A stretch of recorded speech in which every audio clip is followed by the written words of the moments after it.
Welcome to the Revenue Builders Podcast, a weekly show featuring B2B sales leaders and executives. Hosted by five-time CRO John McMahon and Force Management co-founder John Kaplan, the show goes behind the scenes with the people who have been there, done that, and seen the results. If you enjoy our content, please subscribe, rate, and review the show to help us reach more people. Revenue Builders is brought to you by Force Management. We help companies improve sales performance, executing the growth strategy at the point of sale. Find us at forcemanagement.com. Enjoy today's episode. Hi, it's Rachel with Force Management.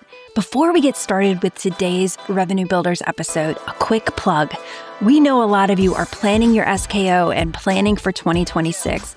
Force has a ton of great resources for you as you strategize. We just put out an ebook on 6 priorities for driving growth in your organization, and we have a whole SKO resource page that has helpful insights as you think through making your SKO more than an event. Check it out in the show notes. Welcome to the Revenue Builders Podcast. I'm John McMahon, and I'm joined by my co-host, John Kaplan.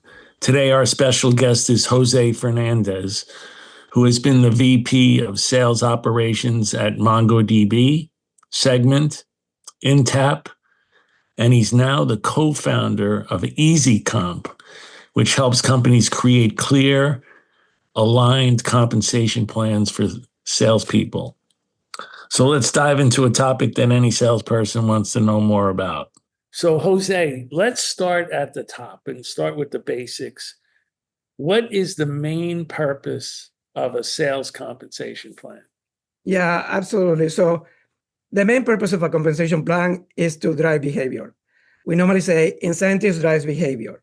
And it does it in a very strong way.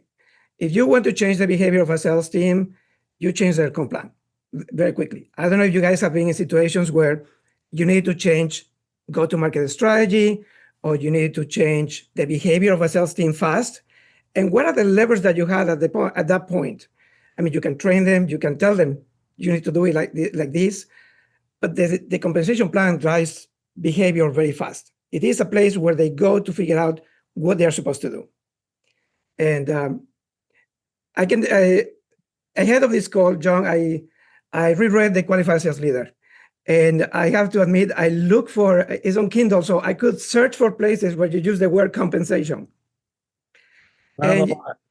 And not a lot, but you do it in a very meaningful way, which is when you were going from being an account executive to become a first-time manager, you said you were not very sure what a manager was supposed to do that was different from an account executive. Right. And you mentioned the first place you went for answers was your compensation letter. Yes. And I don't know if you recall what it told you, but in the book you say... Very simple. It said, sales reps sell, I make more money. That's correct. That's correct. And the rest is history. Yes. So if you have a new fiscal year, or if you hire a new sales rep, a new account executive, the first place they are going to go to figure out what they are supposed to do is their compensation letter. Then they'll go to their playbook to figure out how to do it. But the comp plan letter tells them the what and gives them also the why, because that's how you make money. Yeah. And you change your behavior, like you said.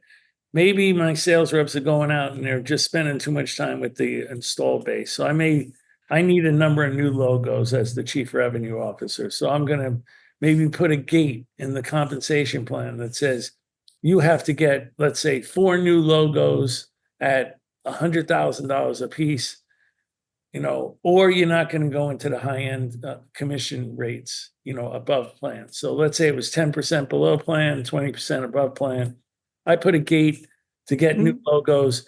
If you get 3, but you're over quota, I'll still pay you 10%. I'm just not going to pay you 20 until you get to 4 new logos. So that would drive behavior, as you said, and that's just one little example of how a compensation plan can drive behavior.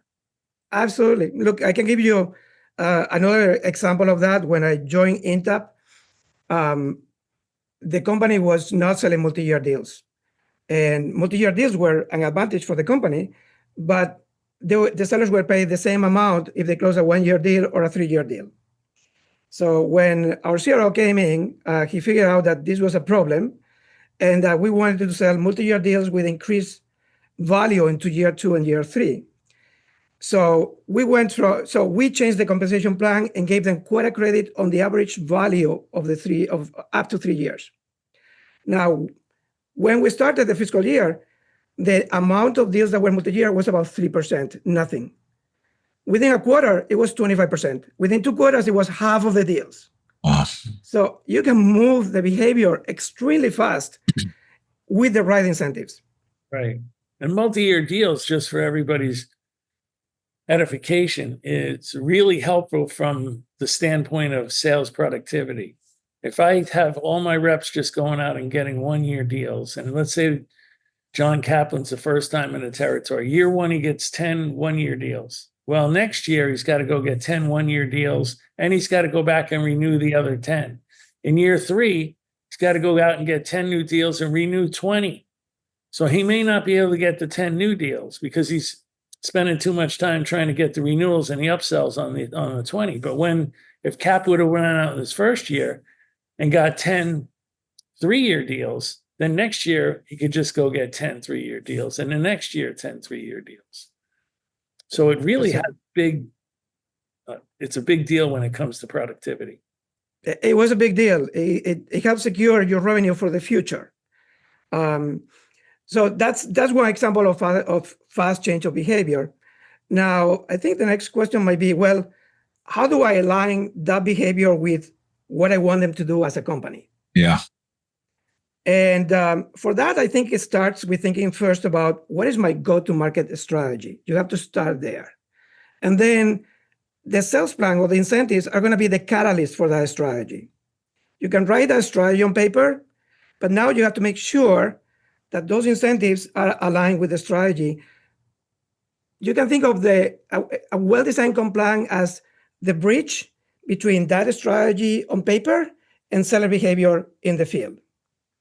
So imagine that you have a strategy that depends on your sellers driving east, but then you give them a compensation plan that says you're going to make much more money if you go west. Well, guess what's going to happen? And can you blame them for that?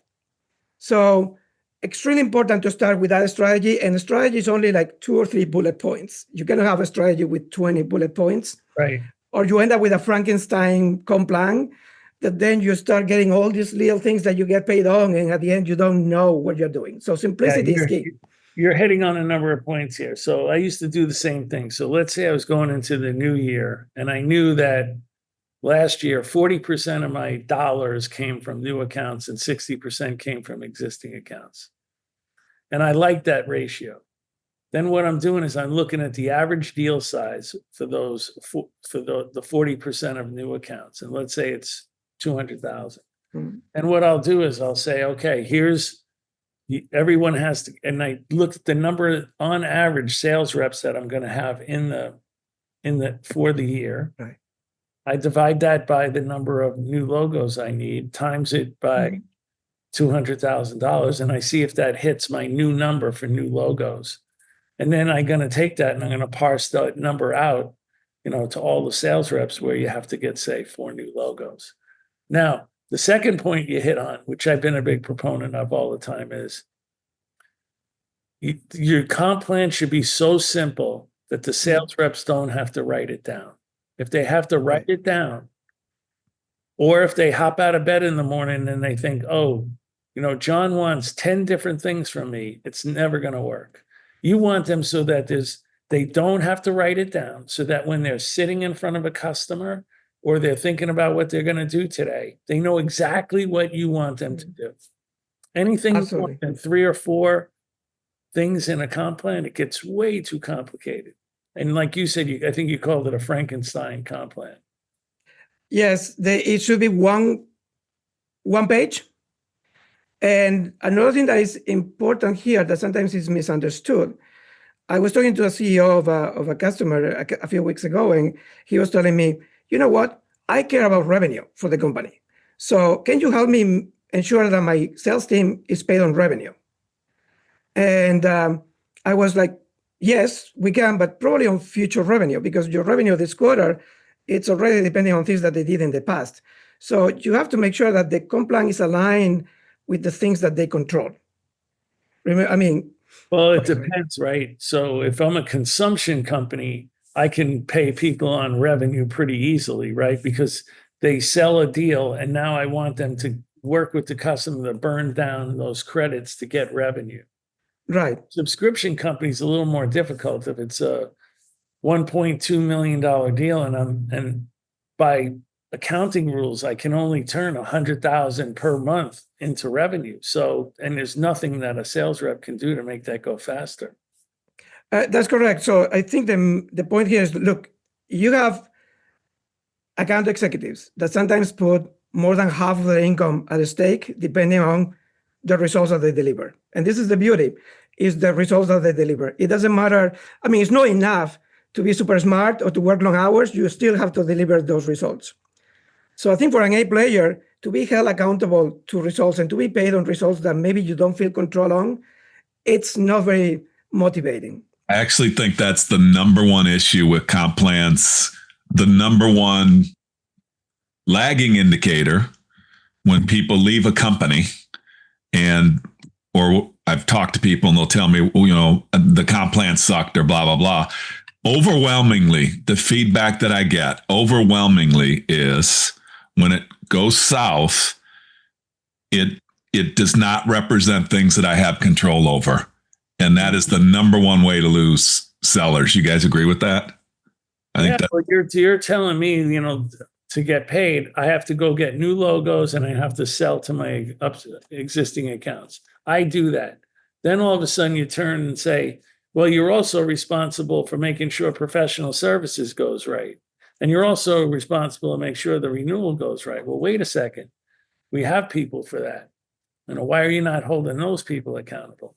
Hold me accountable for what is in my comp plan. And I think that's what you're talking about, right, Cap? I absolutely am talking about that. And, you know, the framework that you guys that we're leading to, I think, is at what point do you start thinking about comp? Let's take it from a couple of different levels. Let's take it from a startup level. And then let's take it from, you know, a CRO coming into more of a mature model.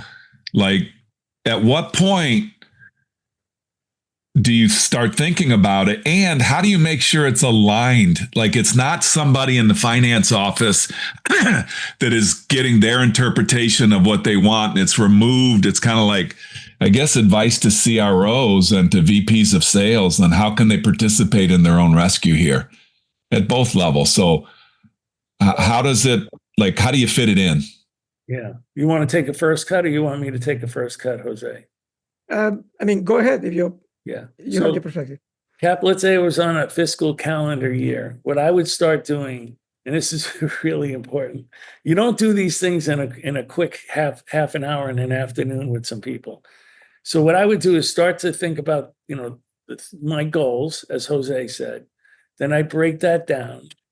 And now I'd start to formulate a compensation plan. And I would do that the first week of October, even though I'm not going to roll this out until the first week of January.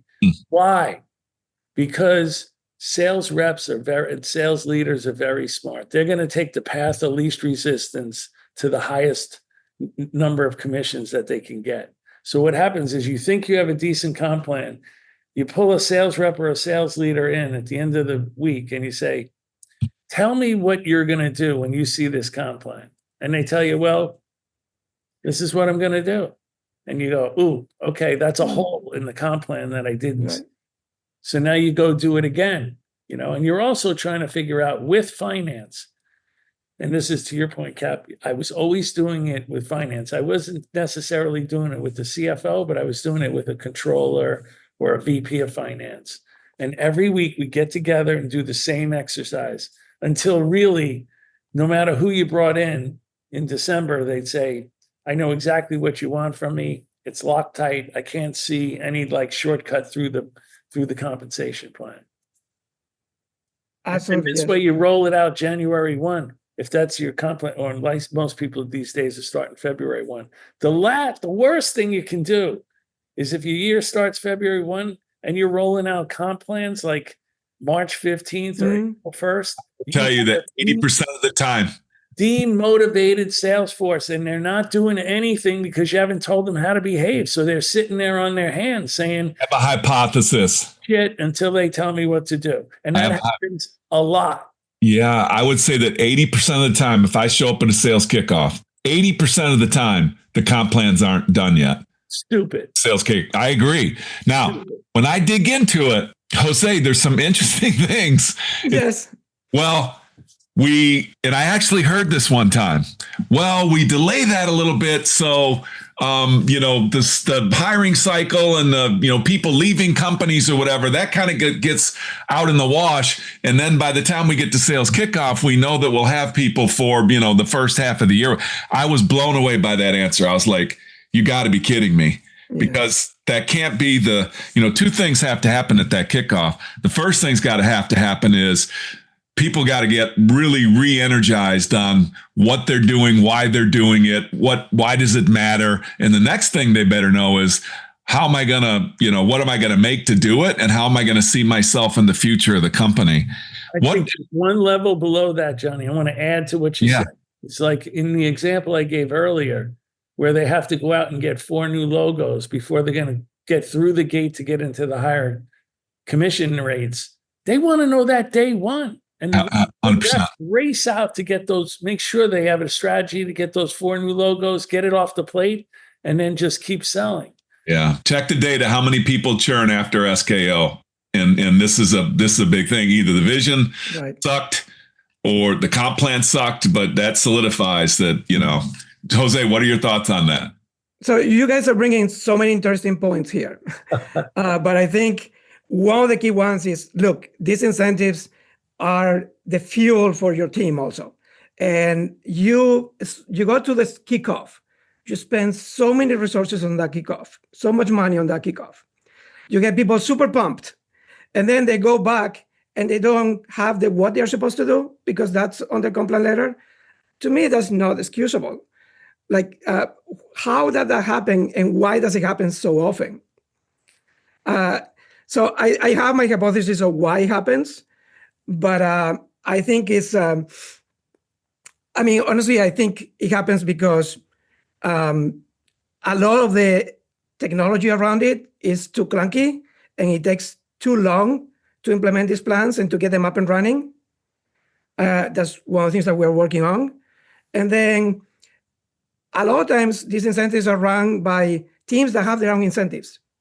And most of the times, if you talk to any vendors and any teams, their main incentive is to pay commissions, to calculate commissions on time for payroll. So if you are thinking about that, then there's not as much rush because the first payroll is going to come like maybe a quarter after your kickoff. So it's a bit of a shifting incentives and a shift on mentality about, we are here to help the sales team execute and to do it through the power of incentives. I think it's also related to, finish, Jose. Go ahead. No, if you have the mentality, then suddenly you are acting in a different way.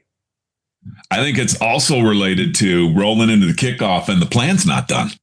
The executives dragging their feet also, yes. Oh yeah, they haven't agreed on, products, and they haven't agreed on when that's going to be ready. And the comp plan for me is a huge reflection on the alignment of the company. Because when the company's aligned on the vision, the problem, the technology, and like Johnny says, they're working on it in, October and before, you can tell companies that are, the best way to sum it up for me is that people that are working on the business and working in the business. And when you're working in the business, that's how you get slips like this. That's how you get you have to have a planning cycle. So I know, Jose, what you do for a living. Why don't you put some parameters around this? We're going to roll out a comp plan in 2026 or what have you. What is your feedback and advice and any variables that you have for when should we start thinking about that? So it depends a bit of the agility of your business, but I think you have to start from the end, which is we need to have this locked out by this time. And I would say, depending on the technology that you have, it might be a month before the kickoff or 3 months before the kickoff. but you have to have it locked on time to be able to execute by the end of that kickoff. And then you start working backwards from that. What does it take to get there? Then you have to write a plan, and you have to hold everybody accountable to what they have to deliver by that date, including the executives, because a lot of times the executives kind of drag their feet. They're still feeling like, well, I want to get a little more information before I set those objectives for next year. And what technologies are you referring to from just educate the audience? I'm not aware of them, but what's in the tech stack that has to be considered or should be considered to really help facilitate that process? I mean, there's technology to do the planning. There's technology to execute the plans, calculate those commissions, make sure that the sellers have enough visibility into those incentives, and that those incentives are clear when they are presented to them, that they are clear, motivational, and hopefully even actionable. Like you can see, like you could make more money if you do these things, or there's money here that is on hold if you do these things. What happens, John, people build models. So they basically say, okay, if this is the compensation plan that you want, McMahon, then we're going to run it through the model of what it would have cost last year. Yeah. And go, oh shit, you're like $1 million over budget. So you have to back something down. What do you want to back down? That type of thing.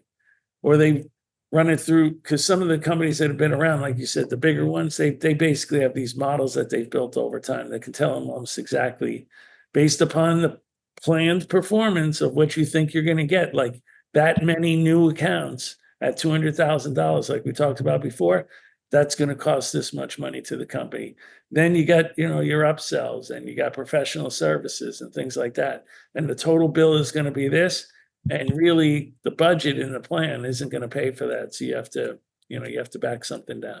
How close are we getting, Jose and John, to real-time information on, with the tech stack, real-time information? This is what it's going to pay out in comp.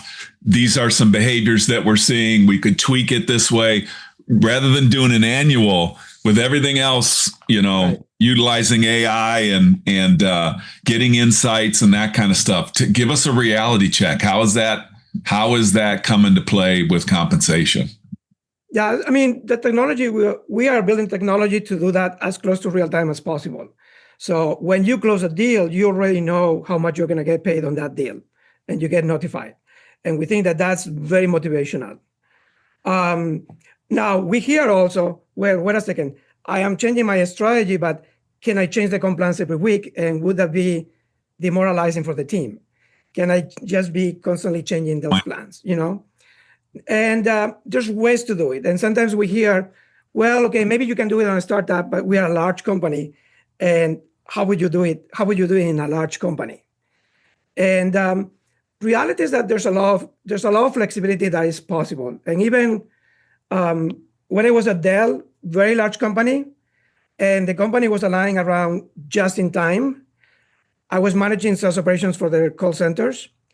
And every week we will look at what was excess inventory on the factory and spiff those SKUs. And at the time, we were actually printing it out and dropping it on each table. On Monday morning, we will go through the call center and just drop out the spiffs, the SKUs that will make more money on that week. And that was keeping everything really synced. So there's potential to do this when it fits your business. We used to do it even without the technology. Today, the technology enables to do this in a much more efficient way. It is there, and it is getting even better. There's going to always be unplanned things, Johnny, that you can't foresee in the beginning of the year. So what I always like to do is have a bucket, like you could call it a spiff bucket, because I might use some of it for spiffs. I might have used some of it for something else, other types of recognition for people. But I'll take a bucket of money and I'll push it to the side, and I'll only use it when I really need to use it. And a lot of times it's because, we acquired a company. We came out with a new product we didn't think we were going to come out with. the guys just aren't pushing hard enough on this product over here. So let's throw some more incentive over there. So Johnny, that's a 5-time CRO, a beautiful mind, 5-time CRO. How do you were you able to do that because you had the chops and to say, okay, going to finance and I'm going to put a bucket? Like, talk to us, like, what advice would you give the troops out there on how to do it? When you come out with that budget and say, I don't know, let's make it easy. It's $10 million. I'll take $1 million and put it into, let's say, spiffs or safety precautions or recognition for people. And then I would go to the CEO and say, okay, I want a certain bucket of options that I can give out. So it's basically like a lockbox, though. I only get that amount. I can't go over. I have to manage it on my own. I'll be penalized, if I go over even one option. But I could use the spiff bucket for recognition, for spiffs. And I also had this other recognition bucket with some options that I could throw to people to drive the behaviors that I want to drive and recognize the people that I want to recognize, which is super motivating. I love that. Motivating for the overachievers. It's the other people that are sitting in the middle saying, wow, look at the rewards that are going on over here. I want some of that. And you're moving these middle performers up towards the top. I love that, Jose. Now we're introducing, not just salary, not just commissions on product, equity performance. Like, what advice do you give to what are all the levers from a compensation perspective? What is the user listening? What's in their head about what compensation means to me? What's available to me? How do I get rewarded for performance? Have we talked about all of them? No. Let's do it. Well, you also have, you have ones that some people consider negative. So you have in the subscription environment, you have churn. What if the customer churns? Who's responsible for that? One of the things you see early on in a lot of startup companies is they get, 10 million, 20 million, 40 million, 80 million, and they don't have any type of penalty for people that are churning accounts. And the people that pay the penalty is the CRO and the CEO. They pay the penalty. So after a while, they look around and someone like me will ask them, well, when do you want to share some of that pain if you don't like your churn numbers? So then they start sharing a certain percentage of that churn. We're going to take away out of your commissions, that type of thing. But Johnny, you're bringing up a great point here that says, be careful with it by who sold it, who inherited the territory. You have to be really careful with that type of stuff, or that could get away from you also. And it could be very demoralizing. It's not done the right way. I like what you're saying. And you're talking about kind of, when you're a leader, you got to get into the details of this, like at the CRO level and at the, VP level, you got to follow the money. And so you have to look at a comp plan and understand what you just said, Johnny, because it's very hard to do that. So all of a sudden, the troops are making money. The company might not be making as much money as we need to make, the balance there. I'm not making money because I'm responsible. I'm getting hit on churn.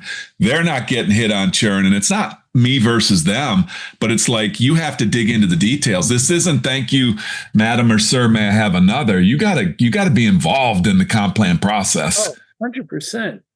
You have to know it cold. You don't want to do it on an afternoon and then stand up in front of everybody and tell them in the morning at 8:30 at sales kickoff, this is your new comp plan. Guess what happens by 12 o'clock or 12:30? They have lunch at 12. By 12:30, the sales reps have figured out the shortest distance between that comp plan to the money. Yeah, and the shortest distance. You have to give a lot of thought to it. Your CRO has to be deeply involved in it. Yeah, Jose, go ahead. Sorry. What are we missing on this subject? Anything as it relates to CRO involvement or understanding it cold or following the money to make sure that it's hitting the right levels and it will be naturally inspected? Advice that you have there? I mean, the framework, I think, is have clear business objectives, and those objectives, what you want to achieve, they cannot be more than 3 things because you have to put it on a one-pager comp plan. Second, think about the behaviors that will support that strategy and those business objectives, and then make those behaviors. Those behaviors are what are in your comp plan. I need new logos. I need multi-year deals. I need, what is that I need as a priority for my business? And then that's what I have to understand. What do they control? Who controls what? And then put that in their comp plan. Now, John, you also talk about the fact that, well, can it be gamed? There's a lot of things that could they do something or to optimize their money while hurting my business? Yes, you have to be careful with that because the sellers are really, really good at balancing the amount of effort that it's going to take to do something with the amount of money that they're going to get out of it. And when that's out of balance, then you have a problem. They are not going to do it. For instance, new logos, it's clear that, look, if I can sell a customer, a customer that I already have versus chasing a new logo, most of the times chasing a new logo is harder. If you pay me the same thing, I'm not going to do it. I'm not going to go after new logos. And companies get in trouble because of that. Mm-hmm. So they are extremely good at balancing effort and reward. And they figure out, if there's an opportunity there, they figure out, and you have to balance it for them. The other thing that you have to keep in mind is, who do you want to reward? So there's that bucket of money. I always wanted to skew the compensation plans towards the overachievers and put a lot of the extra money there. Yeah. So once you got over goal in the plans that I had, you made a lot of money. And I wanted you to make a lot of money. And I wanted it to be known that you made a lot of money. Why? Because it's the best recruiting tool I ever had. The day that I could have a whole bunch of people making a whole bunch of money, 100%. I'm not paying a lot in recruiting. Mm-hmm. They're knocking my door down. They're coming after me. So that's another thing that you have to think about. Not only behaviors, but where do you want to put the rewards? Who should be the people that are getting the majority of the rewards? Is it the people that are at 50% of goal? No. Mm. Is it the people that are 150% of goal? Absolutely. What do we do with the fact that the last statistics I read on this, 67% of average B2B sellers are not making their number? How's that possible? I think it depends, like when I used to get asked the question, like in an interview, John, tell me, what percentage of your sales guys I'm using guys in a neutral sense, salespeople, are over goal last year. And I'd say, well, that depends. Well, what does it depend on? Well, I'm growing 100% a year.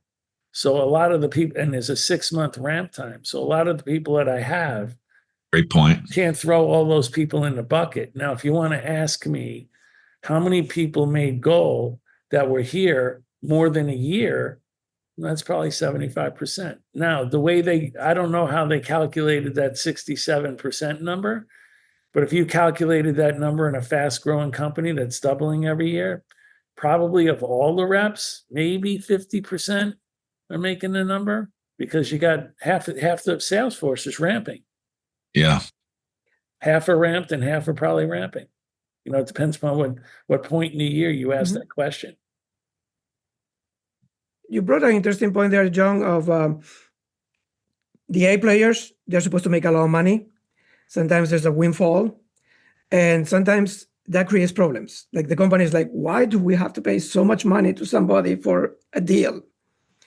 Do you see that? And sometimes they want to cap the plan. No caps. Okay. Any good sales rep, really the top-notch salespeople, are not going to your company if you have a cap in the sales plan. They're just not going. Good luck. Good luck trying to get the best people in the industry. You're not going to get them.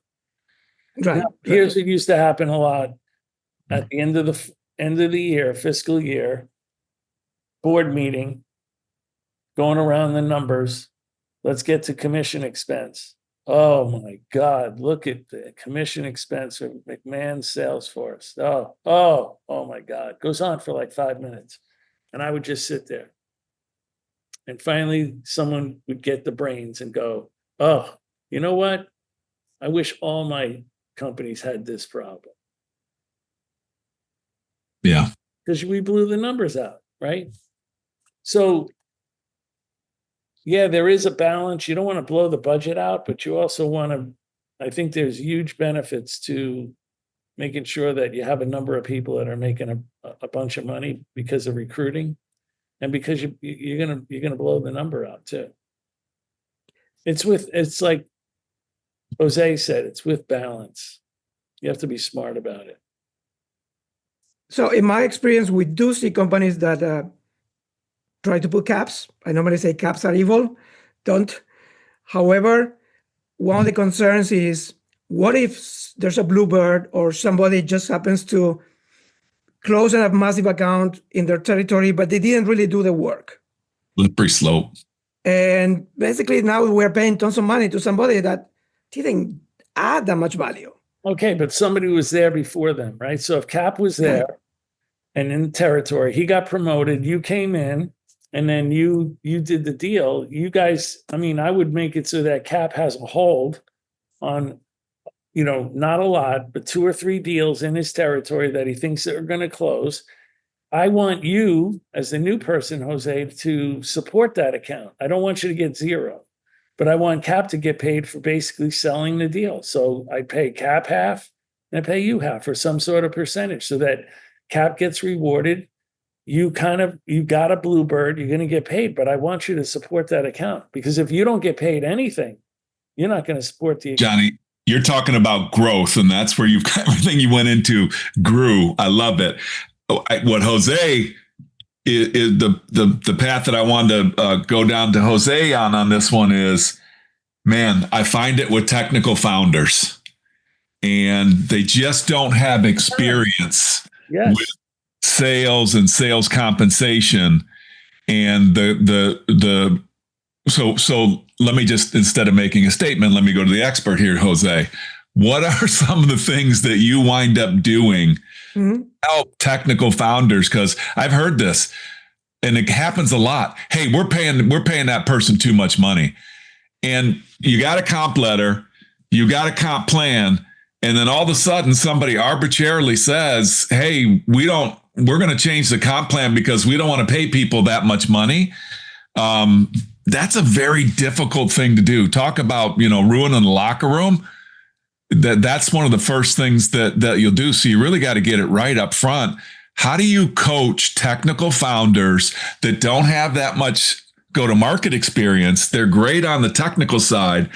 They don't have that much go-to-market experience. I'm assuming they probably do well with your company, but what are some of the frameworks that you use to kind of get them thinking in the direction of what a go-to-market's going to need?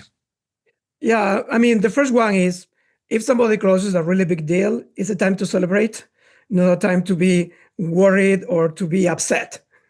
And whoever helped you bring that revenue deserves recognition and deserves to be paid for that.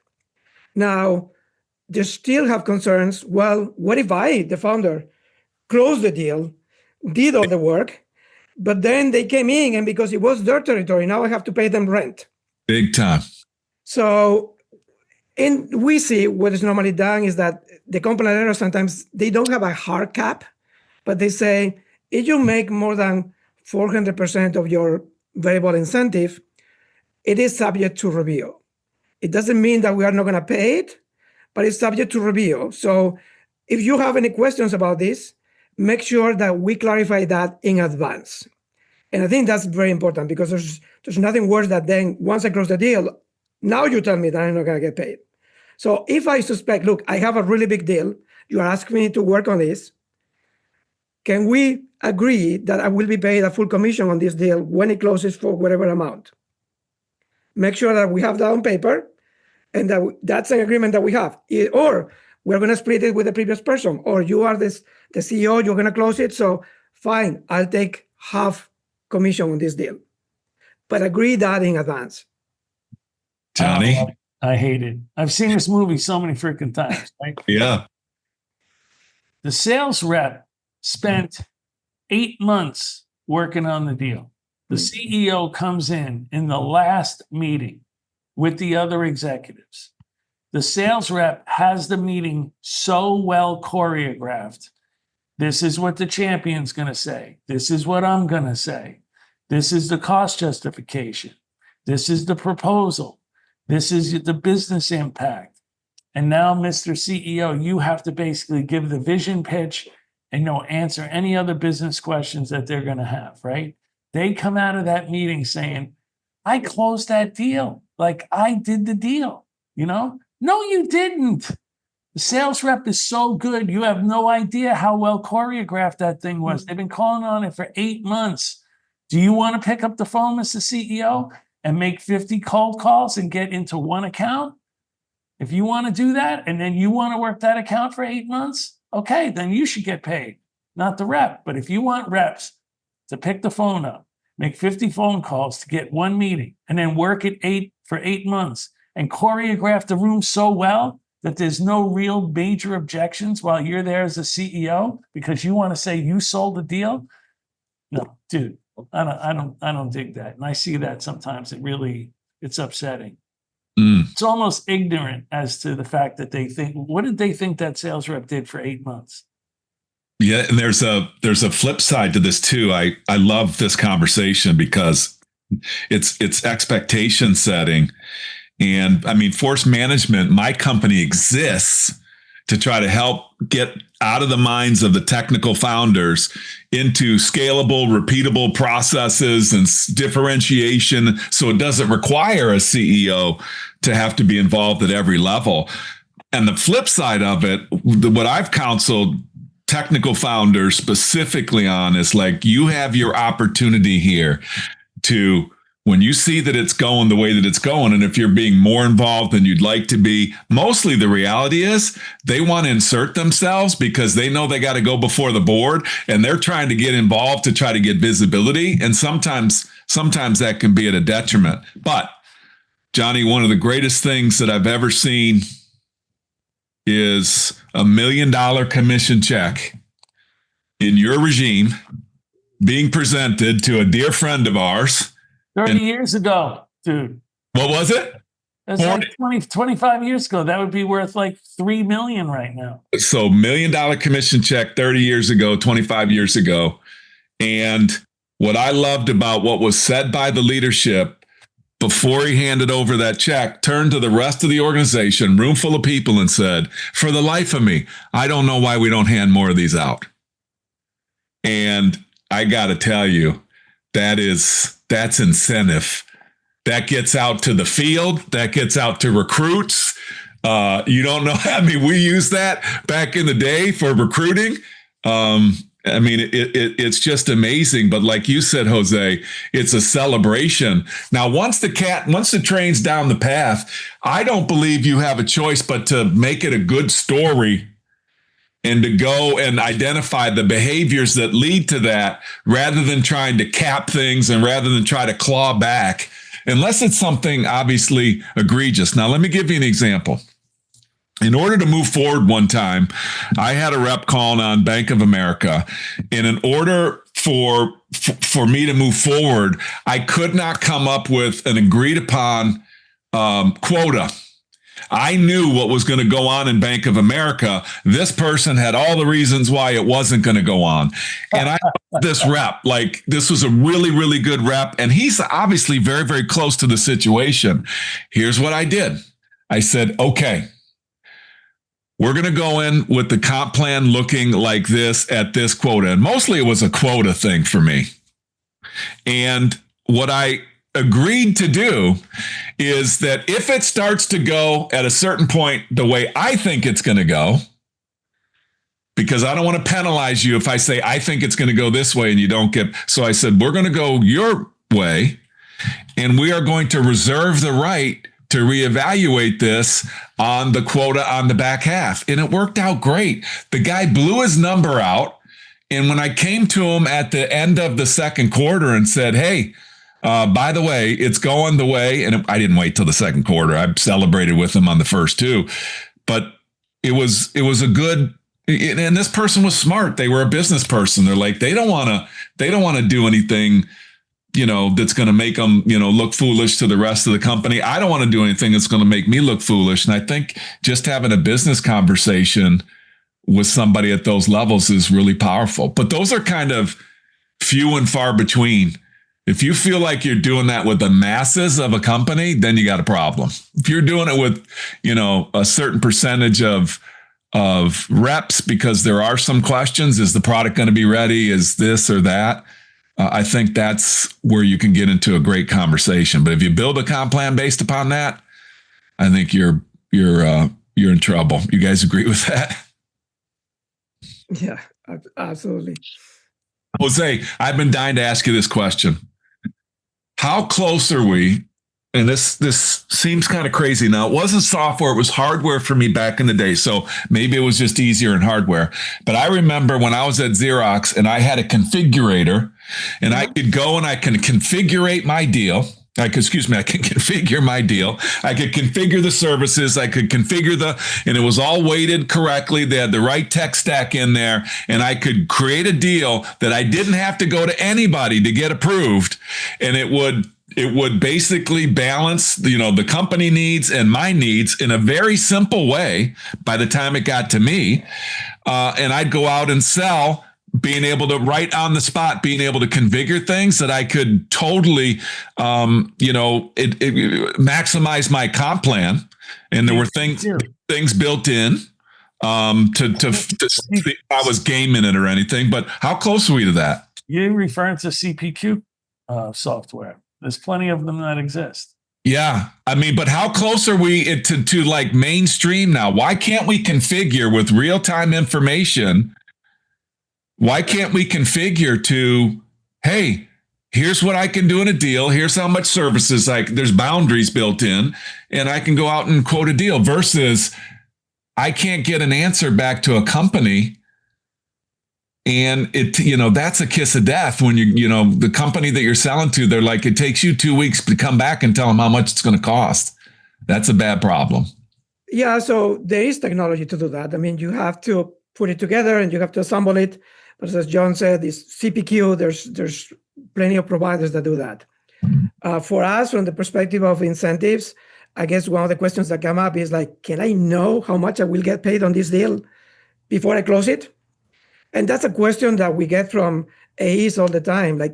And our technology allows you to see how much you're going to get paid on a deal before you close it, or to figure out different ways of structure that deal and see how much you're going to get paid. See, for me, when a rep cannot figure out almost in his head or her head how much they're going to get paid on a deal, the comp plan's too complex.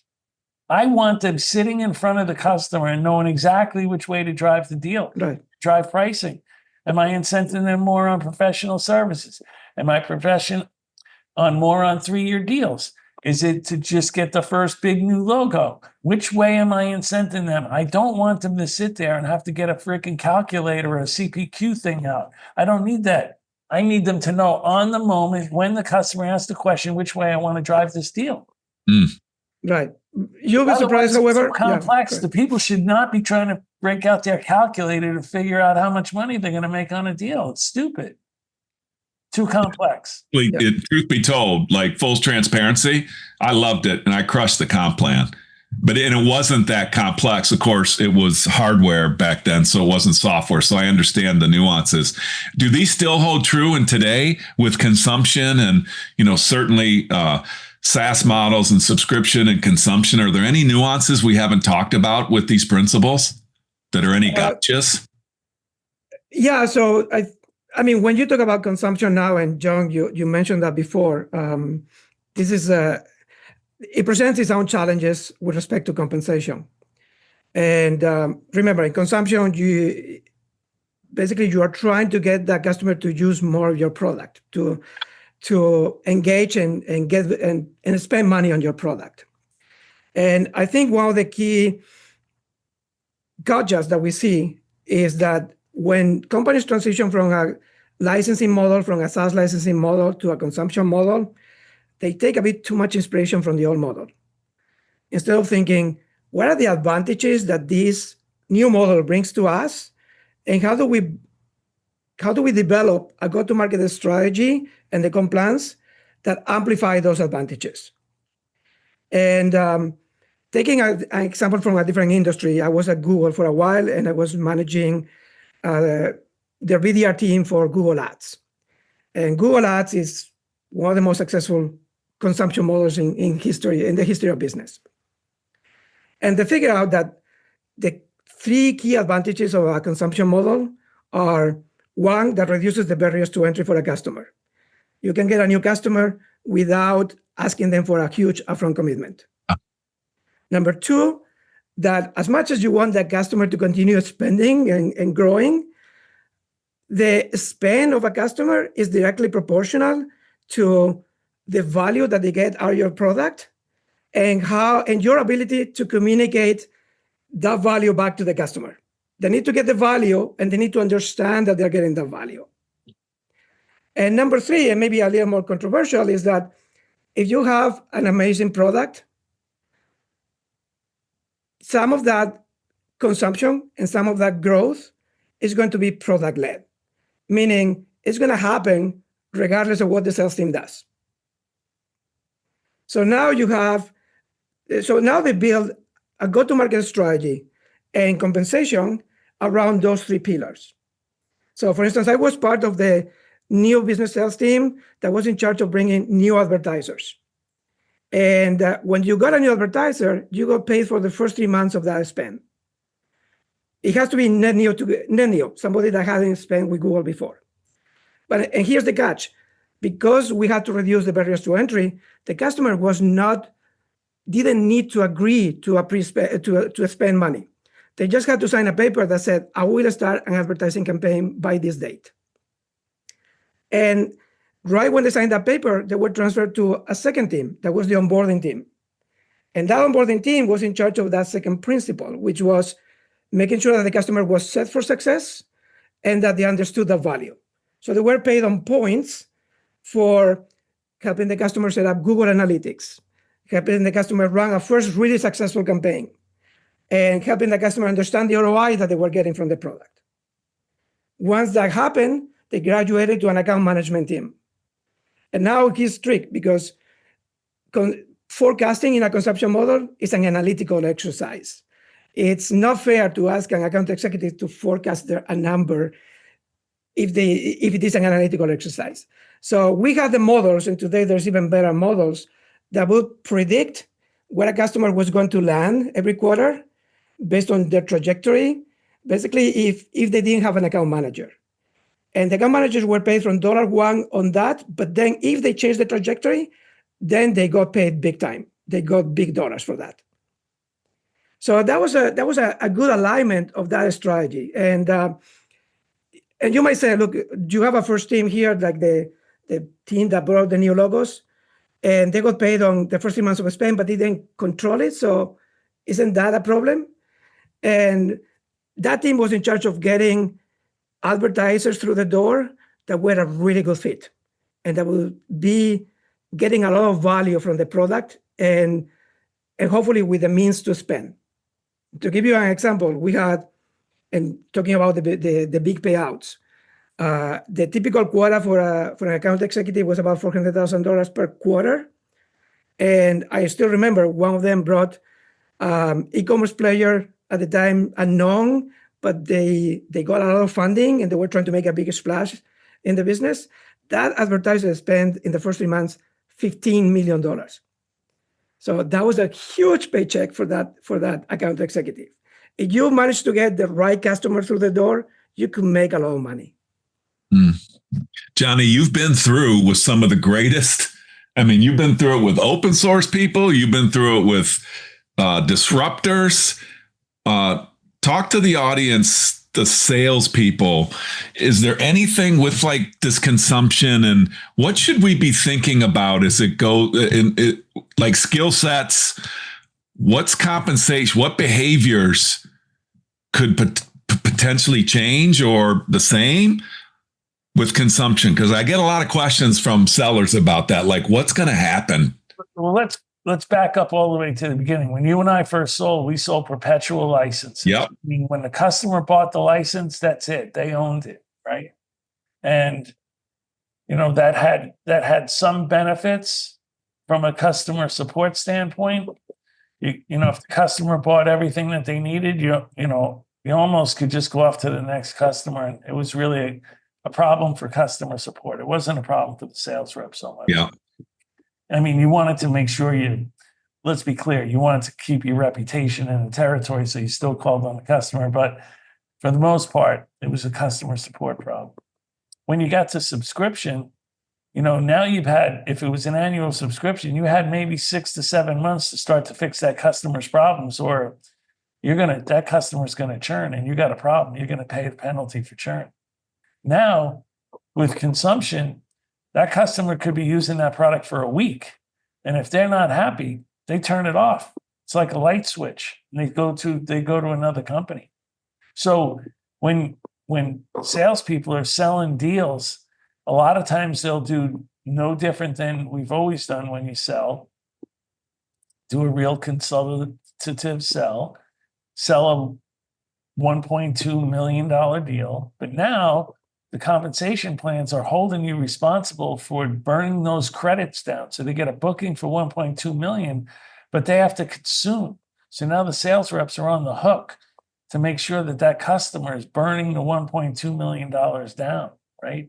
So in some ways, what a lot of sales reps are doing, to Jose's point, if I really think when I size it, it's a $1.2 million deal, let's make it $1 million to make sure that I can get that customer to burn down. Maybe they burn the $1 million down in the first 9 months, and then I just get another order, to go for the next year or the next 3 months until there's a renewal.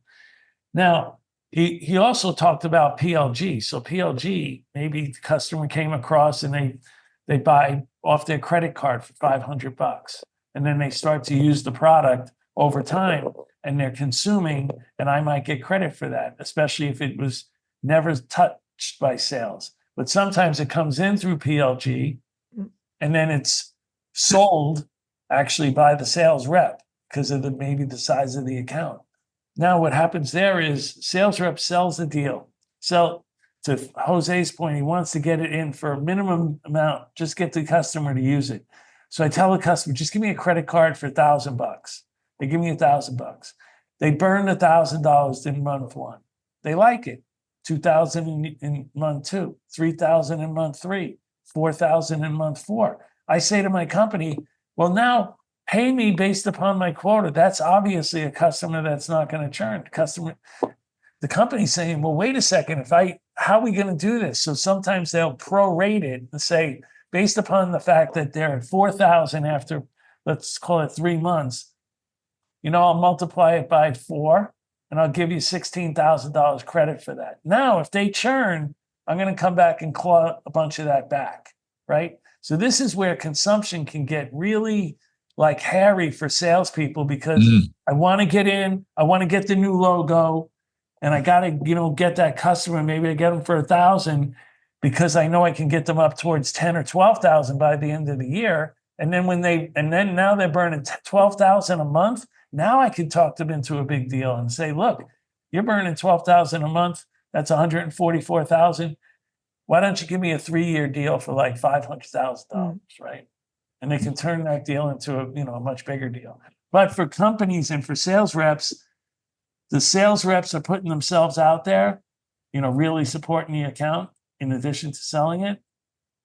And then the companies are sometimes paying in advance, but also with the clawback clause that I could claw that back if it does churn. Right. Sorry. It can get really tricky. Yeah, I think it's part of the problem is, of course, you are paying in advance for the expected consumption. And then if it doesn't happen, you can have to claw it back. That is very painful unless you have a big portfolio. If you follow that strategy, we see also companies that put a cap on the churn so that it doesn't hurt as much, because imagine that you have a really big churn and then you are in the hole and you're like, oh my God, I'm working for free because there's no way for me to get out of this hole anymore. So I might as well quit.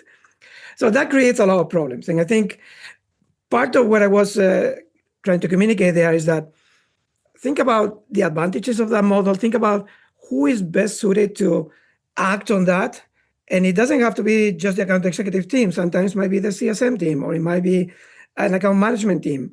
And make sure that those are taking the actions that enable the customer, not just, again, spend, yes, but because they're getting value out of your product and you're able to communicate it back. Yeah, that's number one in consumption. If they're not getting value, they're turning it off. Right. That should be the key. Like, how do we get this customer to get more value out of the product? Right. So the big change for me, not the big change because it's been coming, but like it's, if you're not a collaborative salesperson, if you don't know how to work with others, because no way one person's going to be involved in that whole model of I'm going to sell it, I'm going to be a part of the PLG, I'm going to be a part of the I'm going to be part of the customer success, I'm going to be a part of the renewal. So if you need to brush up on your collaboration skills and understand how to get things done through groups of people, I think, and that's a skill set that I think is really, really imperative. Jose, we knew this was going to happen. We do a podcast with you, and now everybody's kind of like, wait, what does Jose do? Like, we got to a point that says this is so freaking complicated. That's why we have Jose on the show. So Jose, would you do us the honor of telling us like what you do? What does Easy Comp do? What you do, why you do it, how you do it, and how people can engage?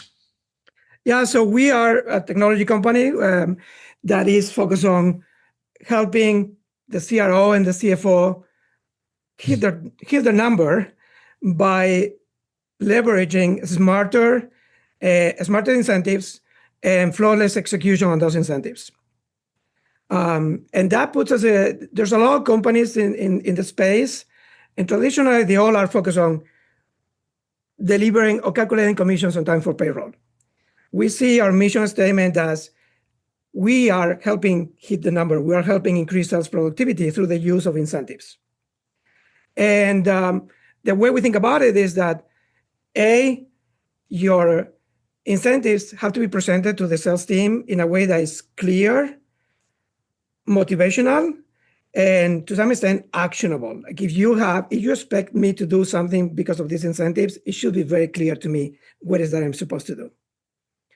And then to provide the flexibility to align those incentives with your go-to-market strategy and shift as you need with that strategy.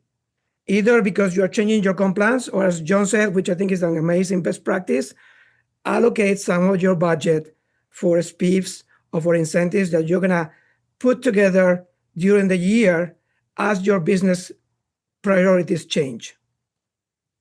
And then 3 is the idea of helping you optimize your productive capacity within the budget. And I think you mentioned that, John, also. Basically, you have a budget. You have a number of heads that you can hire, and your incentives are probably 40 to 50% of that budget. So how do you allocate those? How do you set those incentives to get as much bang for the buck and get as much productive capacity, as many A players in the team within the budget that you have? And we do this with the technology. I think we started the company a little more than a year ago. And it's a time where new technologies are coming up that are making things possible that we didn't think that were possible before. And we are just in the beginning. AI is going to unleash wave after wave of business transformation. And we want to be part of those waves and basically help sales teams become more productive through better use of incentives, smarter incentives, and flawless execution of those incentives. Excellent. There's consulting services. I'm assuming there's technology. Like how does one engage with you? What does it look like? So normally we sell the technology, but the technology requires first some understanding of what you're trying to do, and we provide some advice. And then once we have that, then there's an aspect of getting everything together, assemble. And one thing that we do is to do it super fast. we do it 10x faster than any competitors because of the technology that we are using. And then that implies that also when you change your comp plans, when you change your strategy, we are there for you and we can shift very quickly. And then we actually put a lot of emphasis on how we present the information to the account executives. I have a lot of respect for them. We talk to them often, and some of the feedback that we hear is like, look, I had these commissions tools for a long time, and they all sucked. At least they sucked for me. So I'm happy that you guys are asking me, what does it look like? How we can make it better for you? And we understand that you are not the economic buyer. You are not the one that is going to pay for the solution, but you are important because at the end of the day, what is this about? It's about keeping you motivated. It's about helping you become more productive, stay more motivated, and display the behaviors that are aligned with where the business wants to go. Fantastic. Fantastic. Thank God you're here. Because Johnny, I could go on for another 2 hours on what's wrong with comp plans. I know. We can keep going. But we won't. Hey, Jose, thanks a lot. Really appreciate it. Thank you so much. Thank you for this opportunity. All right. It was fun. Company, sorry, I don't think we mentioned it enough, Jose. That's my fault. Easy Comp. Easy Comp, yes. Find you on www to help, but where is it? It's www.easycomp.ai, and you can certainly find me on LinkedIn. All right, we'll put it in the show notes too. Jose Fernandez, thank you. Johnny Cap, thank you. Thank you. Always. And thanks to everyone for listening to another episode of the Revenue Builders Podcast. Thanks for listening to today's episode. Be sure to check us out at forcemanagement.com.